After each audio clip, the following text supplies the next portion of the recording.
আসসালামু আলাইকুম সুপ্রিয় দর্শক। গাজায় যুদ্ধবিরতি কার্যকর হয়েছে। সেখান থেকে ইসরায়েলের সেনারা ধীরে ধীরে সরে যাচ্ছে। কিছু কিছু এলাকা থেকে ইসরায়েলের সেনারা সরে পড়েছে। যারা বাস্তুচ্যুত হয়েছিলেন, অর্থাৎ ঘরবাড়ি ছেড়ে চলে গিয়েছিলেন অন্য কোথাও, তারাও নিজের বসত ভেটায় ফিরতে শুরু করেছেন। ফিরে এসে কি দেখছেন?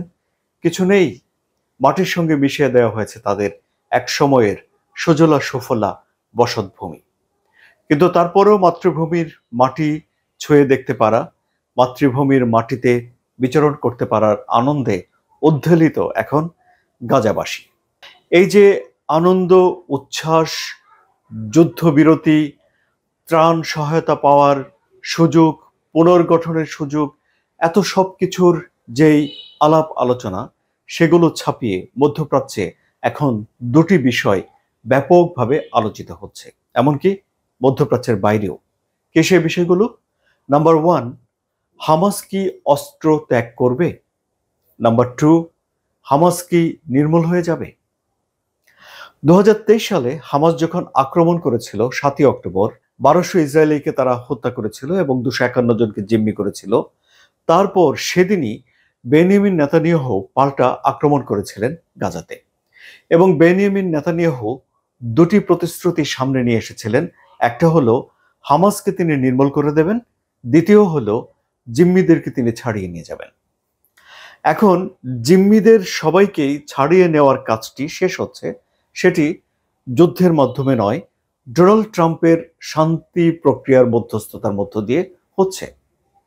হামাস ডোনাল্ড ট্রাম্পের শান্তি পরিকল্পনায় একমত হয়ে অবশিষ্ট যে জিম্মিরা তাদের কাছে আছে 48 জন, তাদের মধ্যে 20 জন জীবিত বলে ধারণা করা হয় তাদেরকে, এবং বাকিদের মরদেহ বা দেহাবশেষ দিয়ে দিচ্ছে।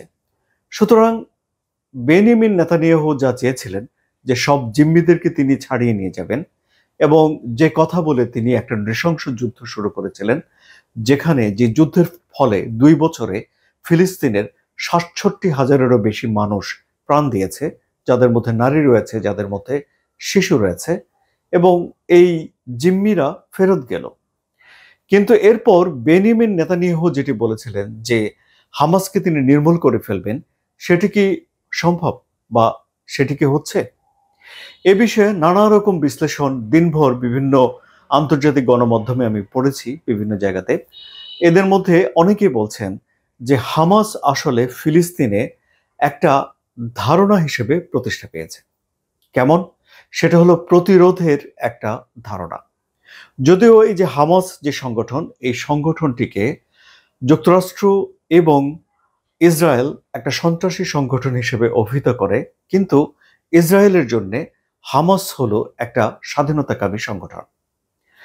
আবার এই যে ইসরায়েল পশ্চিম তীর কিংবা ধরুন গাজাতে নিজেদের নিয়ন্ত্রণ প্রতিষ্ঠা করতে চায়, কিন্তু ফিলিস্তিনে ইসরায়েলের এই বাহিনীকে বলা হয় দখলদার বাহিনী। বিশ্লেষকরা বলছেন যে আগামী কয়েক বছরে এমনও হতে পারে যে প্রতিশোধ নিতে চায় এমন সব তরুণরা হামাসের পতাকা তলে আবারও জড়ো হতে পারে।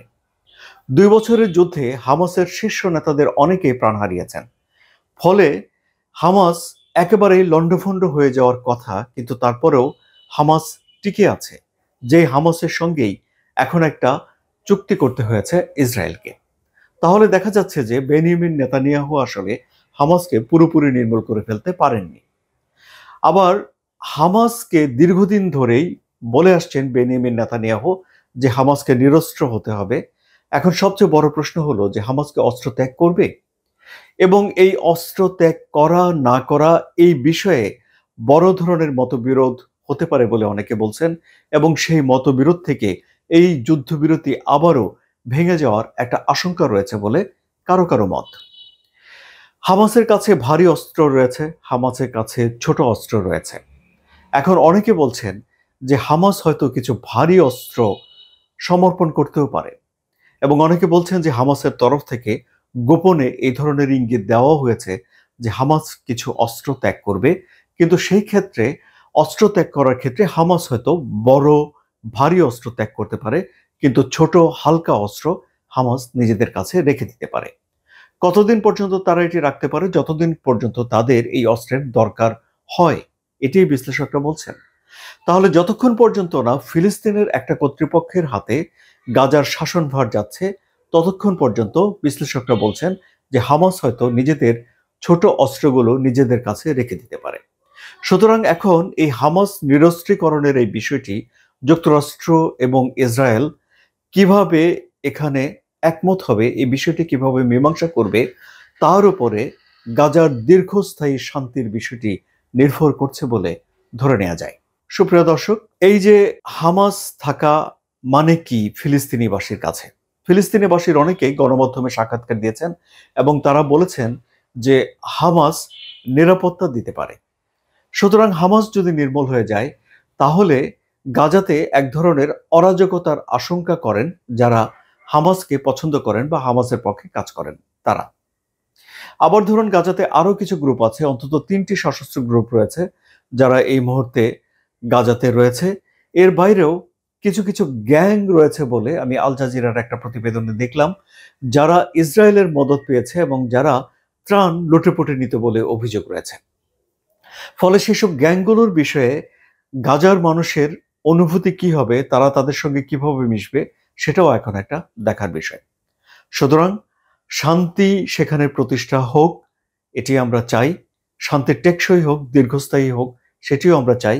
কিন্তু যেসব অমীমাংসিত বিষয়গুলো রয়েছে, সেগুলো কিভাবে মীমাংসা হবে, সেটা এখন দেখার বিষয়। আপনাদের কি মত, সুপ্রিয় দর্শক? কমেন্টে জানান। আলোচনা যদি ভালো লাগে তাহলে সাবস্ক্রাইব করে চ্যানেলের সঙ্গে থাকুন। ধন্যবাদ।